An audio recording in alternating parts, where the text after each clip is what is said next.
कोकणातील प्रत्येक अपडेट जाणून घेण्यासाठी आजच माझे कोकणच्या सोशल मीडिया प्लॅटफॉर्मला लाईक, फॉलो आणि सबस्क्राईब करा. 26 तारखेला माझा सहकारी मानसी कालोखे यांचा पती मंगेश अप्पा कालोखे यांची क्रूरपणे निर्घुणपणे हत्या करण्यात आलेली आहे. त्यानंतर आज त्यांचं या ठिकाणी साईबाबा नगर खोपोली येथे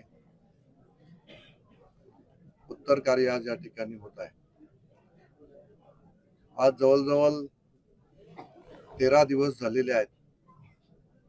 मंगेश कालोखे यांची ज्या नराधमाने क्रूरपणे हत्या केलेली आहे त्या आरोपींपैकी आतापर्यंत जवळजवळ 12 आरोपींना अटक करण्यात आलेली आहे. मंगेश कालोखे यांची हत्या ही राजकीय वैमनस्यातून सुपारी देऊन करण्यात आलेली आहे.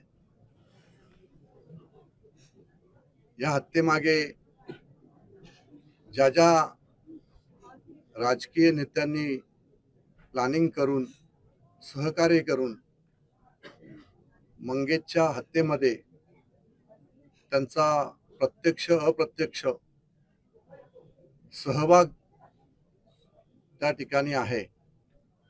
ते परवा ज्या वेळेस सत्र न्यायालय पनवेल येथे पोलीस इन्व्हेस्टिगेशन ऑफिसर आयो यांनी सुद्धा कोर्टामध्ये त्या ठिकाणी सांगितलेलं आहे की ज्या आरोपींची नावे आम्ही या ठिकाणी मंगेश कालोखेच्या परिवाराने आम्ही त्या ठिकाणी दिलेली आहेत त्यातील 2 आरोपी आतापर्यंत फरार आहेत. एक नंबर सुधाकर परशुराम घारे आणि दुसरा आरोपी भरत भगत. या आरोपींचा याच्यामध्ये मोठा सहभाग आहे. हा पोलीस इन्व्हेस्टिगेशन मध्ये आलेले आहे. आपण पाहिलं असेल तर परवा कोर्टामध्ये आयोगाने दिलेल्या इन्व्हेस्टिगेशन रिपोर्टमध्ये 23 तारीख ते 26 तारखेपर्यंत रवी देवकर आणि भरत भगत यांच्यातील होणारं सातत्याने संभाषण आणि मंगेश कालोखे यांची 26 तारखेला निर्घुणपणे हत्या केल्यानंतर आरोपीपैकी 2 आरोपी कर्जत तालुक्यातील असणाऱ्या भरत भगत यांच्या ग्रामीण भागातील असणारं जे घर आहे गाव अवसारे त्या घरी त्या ठिकाणी गेले होते. एवढा सबल पुरावा समोर असताना सुद्धा अजूनही पोलीस प्रशासन त्यांना त्या ठिकाणी अटक केली करत नाहीत. काल पनवेल सत्र न्यायालयाने स्पष्टपणे त्यांचा जामीन अर्ज अटकपूर्व त्यांनी केलेला तो फेटाळण्यात आलेला आहे आणि त्या ठिकाणी कोर्टाने असे आदेश दिलेले आहेत की कस्टडी घेऊन त्या ठिकाणी इन्व्हेस्टिगेशन करावं अशा सूचना कोर्टाने पोलीस प्रशासनाला त्या ठिकाणी देण्यात आलेल्या आहेत. तरी सुद्धा अजूनही पोलीस प्रशासनाकडनं या मेन आरोपींना त्या ठिकाणी अटक केली जात नाही.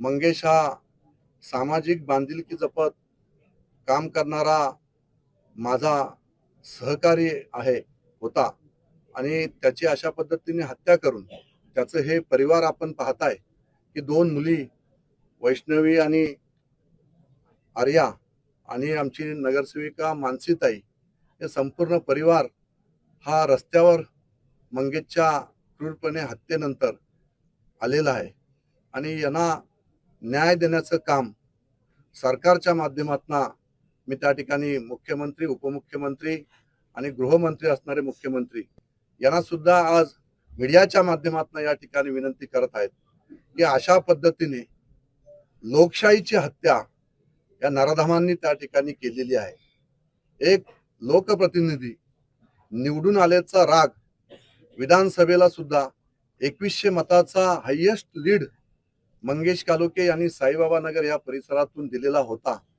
याचा राग सातत्याने सुधाकर घारे यांच्या मनामध्ये सुद्धा होता आणि म्हणून रवी देवकर यांना सातत्याने वर्षभरापासून या ठिकाणी त्यांना प्रोत्साहित करण्यात आलेलं होतं की मंगेश ज्या पद्धतीने इथे शिवसेनेचं काम करत आहे तर त्याला कोणत्याही परिस्थितीमध्ये या ठिकाणी बॅकफुटवर आणला पाहिजे आणि यासाठीच या नराधमांना पाठीशी घालून या ठिकाणी मंगेश कालोखे यांची प्लॅनिंग मर्डर या ठिकाणी सुपारी देऊन भरत भगत, त्यानंतर रवी देवकर, त्यानंतर सुधाकर घारे यांनी हे प्लॅनिंग या ठिकाणी केलेलं आहे। 20 लाखाची सुपारी रवी देवकरकडे एवढे पैसे आले कुठून? रवी देवकरला इलेक्शनला एवढ्या मोठ्या प्रमाणात फंड दिले कोणी? हे सारं काही प्लॅनिंग होतं।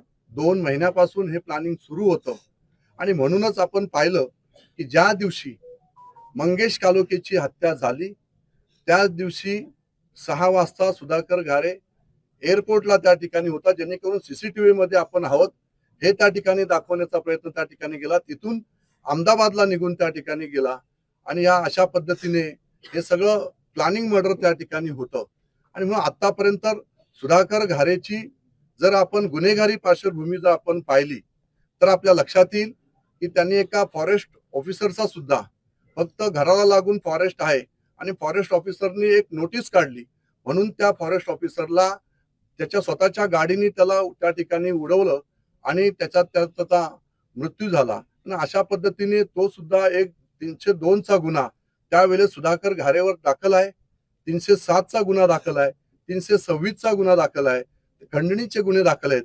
अशा प्रकारे अनेक गुन्हे आतापर्यंत ह्या आरोपीवर त्या ठिकाणी दाखल आहेत। 2 नंबरचा आरोपी आहे भरत भगत, याच्यावर सुद्धा गंभीर गुन्हे त्या ठिकाणी आहेत। सुपारी मॅटर प्रवीण पाटील यांची सुद्धा सुपारी त्या भरत भगत यांनी दिलेली होती आणि त्याच्यामध्ये सुद्धा अरेस्ट त्यांना त्या ठिकाणी केलेलं होतं। आणि अशा पद्धतीचे गंभीर गुन्हे असणारे हे दोन्ही आरोपी राजकीय आशीर्वादामुळे आतापर्यंत त्यांना अटक होऊ शकलेली नाही आणि म्हणून आज आम्ही या ठिकाणी संपूर्ण सरकारच्या, मुख्यमंत्र्यांच्या, गृहमंत्र्यांच्या, पोलीस प्रशासनाच्या निदर्शनात आणून देत आहोत की ज्या पद्धतीने कोर्टाने आदेश केलेले आहेत की यांना कस्टडी घेऊन यांचं इन्व्हेस्टिगेशन करावं, अशा पद्धतीच्या सूचना दिल्या असताना सुद्धा यांना अटक त्या ठिकाणी केली जात नाही। जे यांच्याकडे आतापर्यंत जे काही त्यांच्याकडे पुरावे असतील, जर हे आरोपी बाहेर राहिले तर हे सर्व पुरावे हे नष्ट करून त्या ठिकाणी हजर होतील आणि मग आतापर्यंत आपण पाहिलं तर काय आरोपी अशा पद्धतीने सीसीटीव्ही मध्ये असेल तरच तो आरोपी होतो का? अशा पद्धतीचे प्लॅनिंग मर्डर करणारे हे जे आरोपी आहेत, हे गुन्हेगार, हे रेकॉर्डवरचे गुन्हेगार आहेत आणि यांनी केलेलं जे कृत्य आहे ते घृणास्पद आहे। रेअरेस्ट ऑफ रेअर क्राईम अशा पद्धतीची क्रूर अमानुष हत्या मंगेश कालोखे यांची केलेली आहे। मंगेश कालोखे मृत्यू पडल्यानंतर सुद्धा त्याच्यावर वार करण्यात येत होते। आपण सीसीटीव्हीच्या माध्यमातून ते पाहतात, संपूर्ण महाराष्ट्र पाहत आहे, देश पाहत आहे आणि अशा पद्धतीची हत्या झाली असताना सुद्धा अशा आरोपींना पाठीशी घालणं हे खरोखरच मानवी जीवनाला, समाजाला काळिंबा फासणारी आज गोष्ट या ठिकाणी घडत आहे आणि म्हणून माझी पोलीस प्रशासनाला या माध्यमातून विनंती आहे की आपण हे दोन्ही आरोपी तात्काळ ह्यांना अरेस्ट करावी, यांचं इन्व्हेस्टिगेशन त्या ठिकाणी करावं आणि ह्यांना जेलबंद करावं आणि ह्यांनी केलेलं जे कृत्य आहे यांना फाशीची शिक्षा या ठिकाणी होईल। मोकोको अंतर्गत यांच्यावर त्या ठिकाणी कारवाई झाली पाहिजे। हे सर्व अट्टल गुन्हेगार आहेत। आपण जर आरोपींपैकी जे मंगेशला मारणारे प्रत्यक्ष जे आरोपी सीसीटीव्ही मध्ये आपण पाहताय हे सर्व सराईत अट्टल गुन्हेगार आहेत। हे सर्व मुस्लिम असणारे काही आरोपी आहेत। यांनी ज्या पद्धतीने क्रूरपणे मंगेशची सुपारी घेऊन त्या ठिकाणी हत्या केलेली आहे, या हत्येमध्ये सगळ्यांचाच या ठिकाणी यांचा सहभाग आहे। आपण पाहिले असेल तर भरत भगत आणि रवी देवकर मध्ये 12 कॉल झालेले आहेत, त्याच्यानंतर घरी सुद्धा गेलेले आहेत। मग सातत्याने निवडणुकीमध्ये सुद्धा रवी देवकर, भरत भगत आणि सुधाकर घारे हे सुद्धा एकत्रपणे या ठिकाणी येऊन मोठ्या प्रमाणात या ठिकाणी पैशाचा सुद्धा बाजार त्या ठिकाणी करण्यात आलेला होता. तरी पण जनमत हे मंगेश कालोखेंच्या बरोबर होतं, मानसी कालोखेंच्या बरोबर होतं आणि म्हणून लोकशाहीचा विजय या ठिकाणी झाला असताना तो विजय पचनी न पडल्यामुळे लोकशाहीची मंगेशच्या रूपाने हत्या करण्याचं काम या नराधमांनी या ठिकाणी केलेलं आहे. मी कालही सुद्धा उपमुख्यमंत्री शिंदे साहेबांना भेटलेलो आहे. मुख्यमंत्र्यांना सुद्धा आम्ही त्या ठिकाणी निवेदन आज त्या ठिकाणी देत आहोत की तात्काळ ह्या आरोपींना अटक करून मोकोका अंतर्गत त्यांच्यावर कारवाई करून यांना फाशीची शिक्षा झाली पाहिजे आणि हा खटला फास्ट ट्रॅक कोर्टामध्ये चालवण्यात यावा अशा पद्धतीचं आम्ही या ठिकाणी निवेदन आज डीजी साहेब असतील त्यांना महाराष्ट्र पोलीस अधीक्षक त्यांना करणार आहोत. रायगड पोलीस अधीक्षक यांना सुद्धा आपण त्या ठिकाणी करणार आहोत आणि मुख्यमंत्री, गृहमंत्री, उपमुख्यमंत्री या सर्वांना त्या ठिकाणी आम्ही निवेदन या माध्यमातून या ठिकाणी देणार आहोत. आणि अशा पद्धतीने हे कृत्य ह्या खोपोली शहरामध्ये सुसंस्कृत असणारं माझं हे खोपोली शहर आहे. या शहरामध्ये अशी घटना ही कधीही या ठिकाणी याच्या अगोदर घडलेली नाही आणि म्हणून अशा पद्धतीचं कृत्य खोपोलीचे सर्वसामान्य असणारी जनता, नागरिक हे यापुढे सहन करणार नाही आणि हा अन्याय या परिवारावर जो झालेला आहे हा अन्याय सुद्धा आम्ही यापुढे सहन करणार नाही आणि म्हणून आम्ही या ठिकाणी या प्रेसच्या माध्यमातून, या सोशल मीडियाच्या माध्यमातून, मीडियाच्या माध्यमातून, इलेक्ट्रॉनिक मीडियाच्या माध्यमातून संपूर्ण महाराष्ट्राला आणि गृहमंत्र्यांना या ठिकाणी आम्ही सांगतोय, पोलीस प्रशासनाला सांगतोय, आम्ही 2 दिवसाचा अल्टिमेटम आम्ही या ठिकाणी देतोय. 2 दिवसामध्ये जर हे दोन्ही आरोपी अटक करून त्यांचं इन्व्हेस्टिगेशन त्या ठिकाणी केलं गेलं नाही तर आम्ही पोलीस स्टेशनला संपूर्ण मतदारसंघाच्या वतीने, संपूर्ण खोपोली शहर असेल, माझा मतदारसंघ असेल, मी स्वतः असेल आणि संपूर्ण कालोखे परिवार त्या ठिकाणी असेल, आम्ही ठिय्या आंदोलन करून त्या ठिकाणी बसून राहू. जोपर्यंत आरोपीला अटक केली जात नाही तोपर्यंत आम्ही पोलीस स्टेशनवरून हटणार नाही. चाहे त्यासाठी आमचं काही हो त्या ठिकाणी. जर असं राजकीय फक्त याच्यापोटी, राजकीय दबावापोटी जर या आरोपींना अटक केली जात नसेल, एवढं सगळं कोर्टामध्ये सुद्धा आणि कोर्टाने सुद्धा आदेश दिले असताना सुद्धा यांना जर अटक केली जात नसेल तर आम्ही लोकशाही पद्धतीने न्याय मागण्यासाठी रस्त्यावर उतरू. साहेब, आपण आताच बोललात की होय, नक्कीच. जर आपण आतापर्यंत सुनील तटकरे प्रदेशाध्यक्ष झाल्यानंतर जर आपण एकंदरीत जर आपण त्यांची गुन्हेगारी आणि राजकीय पार्श्वभूमी जर पाहिली तर बीडच्या हत्याकांडामध्ये सुद्धा सुनील तटकरे सुद्धा, त्यांचा सुद्धा आतून सहभाग त्या ठिकाणी, त्यांचे कार्यकर्ते होते म्हणून त्यांना त्या ठिकाणी पाठबळ देण्याचं काम करत होतं. परंतु महाराष्ट्र पोलिसांनी त्या ठिकाणी चांगलं काम त्या ठिकाणी केलं, चांगलं इन्व्हेस्टिगेशन त्या ठिकाणी केलं आणि आरोपींना त्या ठिकाणी जेलबंद केलं. तसेच आपण पाहिलं की मग त्यानंतर त्यांचा असणारा दुसरा प्रवक्ता, तो त्या प्रवक्त्यांनी सुद्धा, सूरज चव्हाण यांनी सुद्धा त्या ठिकाणी एका हिंदू संघटनेच्या अध्यक्षांना त्या ठिकाणी एकत्रपणे येऊन त्या ठिकाणी मारलेलं होतं. त्याच्यात सुद्धा त्यांना तात्पुरते त्यांना त्या ठिकाणी हे करून दाखवलं की त्यांना सस्पेंड करण्यात आलं. पुन्हा 2 महिन्यात सुनील तटकरेंनीच त्यांना त्या ठिकाणी घेण्यात आलं. इथे सुद्धा आज जे काही हत्याकांड एवढं मोठं घडलेलं आहे आणि एवढं मोठं हत्याकांड घडलं असताना सुद्धा अशा पद्धतीचं जाहीरपणे पाठबळ देणं आणि अशा पद्धतीने मै हू डॉन या गाण्यावर 5 दिवस झाले असताना, 8 दिवस झाले असताना डान्स करणं हे खऱ्या अर्थाने म्हणजे मानवी जीवनाला काळिंबा फासणारी गोष्ट सुनील तटकरेंच्या माध्यमातून या ठिकाणी होत आहे आणि म्हणून अशा लोकांवर संपूर्ण महाराष्ट्रातना, रायगडमधून नव्हे तर महाराष्ट्रातना यांच्यावर बहिष्कार, यांचा निषेध या ठिकाणी जाहीरपणे त्या ठिकाणी केला गेला पाहिजे असं मी या ठठिकाणी जाहीरपणे सांगतो. धन्यवाद. Sir Hindi sir Hindi sir एकच. मंगेश कालोखे यांची हत्या ही राष्ट्रवादीच्या कार्यकर्त्यांनी त्या ठिकाणी केलेली आहे. राष्ट्रवादी सुद्धा सत्तेमध्ये या ठिकाणी सहभाग आहेत. त्यामुळे राष्ट्रवादी दबावतंत्रांचा वापर पोलीस प्रशासनावर त्या ठिकाणी करत आहे. पोलीस प्रशासनाने अतिशय योग्य पद्धतीचा तपास हा आतापर्यंत त्या ठिकाणी जे प्रत्यक्षदर्शी असणारे आरोपी आहेत ते त्या ठिकाणी अटक करण्यात त्यांना आलेली आहे. परंतु जे प्लॅनिंग मधले असणारे हे जे आरोपी आहेत ह्यांना प्रत्येक वेळेला ह्या गोष्टीची सवय लागलेली आहे की अशा पद्धतीने पडद्याआड राहून हे कृत्य करायचं आणि मग समोर मात्र दुसरे आरोपी त्या ठिकाणी दाखवायचे. आपण जर पूर्णपणे पोलीस इन्व्हेस्टिगेशन जर आपण पाहिलं तर आपल्या लक्षात येईल की मंगेशला मारणारे प्रत्यक्ष आरोपी जे होते त्यांनी तोंडाला मास्क त्या ठिकाणी लावलेले होते, रुमाल बांधलेले होते आणि त्यांचं प्लॅनिंग असं ठरलेलं होतं की प्रत्यक्षात मारायला सुपारीमधले असणारे आरोपी जे मुस्लिम समाजाचे 3 आरोपी होते किंवा अजून दुसरे 2 आरोपी आणि रवी देवकरचा मुलगा असे 5 आरोपी प्रत्यक्षदर्शी त्या ठिकाणी सीसीटीव्ही मध्ये आपल्याला मारताना दिसत आहेत. परंतु प्रत्यक्षात त्यांना सीसीटीव्हीच्या अगोदर मंगेशला मारलाय आणि सीसीटीव्हीच्या अगोदर मारणाऱ्या आरोपीपैकी इथले स्थानिक असणारे चव्हाण असतील किंवा बाकीचे जे आरोपी आहेत हे सगळे आरोपी जे आता 12 आरोपी अटक केलेले आहेत यातले आरोपी सुद्धा मंगेशला मारण्यासाठी त्या ठिकाणी होते. मग त्यांनी प्लॅनिंग त्या ठिकाणी केलेलं होतं. काही वकिलांकडनं त्यांनी सल्ले त्या ठिकाणी घेतलेले होते की मारायला फक्त आम्ही राहू, हजर व्हायला स्थानिक आरोपी बरोबर घेऊन आम्ही हजर होऊ, अशा पद्धतीचा प्लॅन त्यांनी या ठिकाणी केलेला होता. परंतु पोलिसांनी योग्य असं इन्व्हेस्टिगेशन त्यांच्यामध्ये मारणाऱ्यांमध्ये त्या ठिकाणी केलं आणि हे सगळं सत्य त्या ठिकाणी उघडकीस त्या ठिकाणी आणलेलं आहे. परंतु हे आपल्या निदर्शनात या ठिकाणी येत असताना जे मुख्य आरोपी प्लॅनिंग मधले आहेत त्यांना मात्र त्या ठिकाणी पोलीस प्रशासनावर दबाव तंत्रांचा वापर त्या ठिकाणी केला जात आहे, म्हणून त्यांना त्या ठिकाणी अटक केली जात नाही असं आमचं म्हणणं आहे. पोलिसांनी प्रेस नोट मध्ये राजकीय वैमनस्यातनं हत्या झाल्याचा स्पष्ट उल्लेख केलाय, मात्र राजकीय आरोपी आजही मोकाट आहेत. यामागचं कारण तुम्हाला काय वाटतंय? याच्यामध्ये जे आरोपी आहेत त्यांना आपण पाहिलं की मागच्या वेळेला सुद्धा सुनील तटकरे कर्जतमध्ये आलेले होते आणि त्यांनी सुद्धा इन्व्हेस्टिगेशन पूर्ण झालेलं नसताना सुद्धा आमच्या ह्या दोन्ही लोकांचा म्हणजे भरत भगत आणि सुधाकर घारे यांचा काही सहभाग त्या ठिकाणी नसेल असं त्या ठिकाणी जाहीरपणे सांगितलेलं होतं.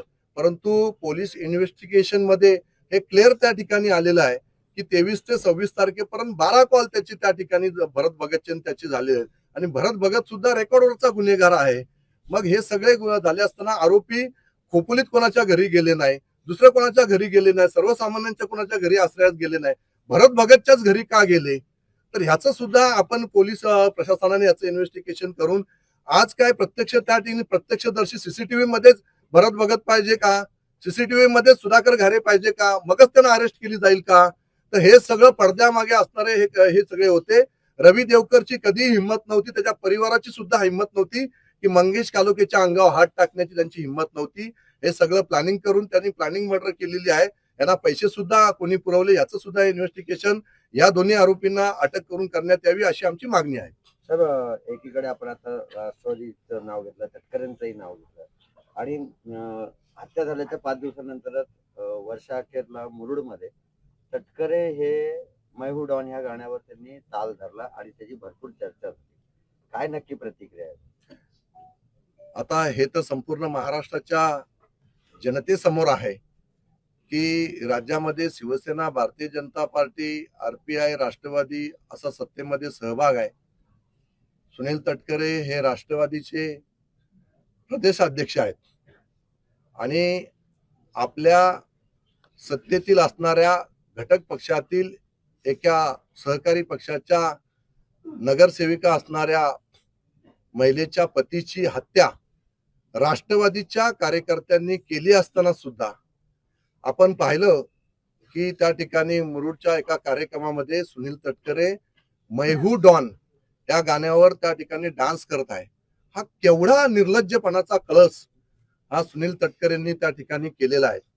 ह्याच्यातूनच त्यांना त्या ठिकाणी दाखवायचं आहे की संपूर्ण रायगडवरचा डॉन मी आहे, महाराष्ट्राचा डॉन मी आहे, मला वरिष्ठांचा सत्तेच्या मध्ये असणाऱ्या लोकांचं पाठबळ आहे.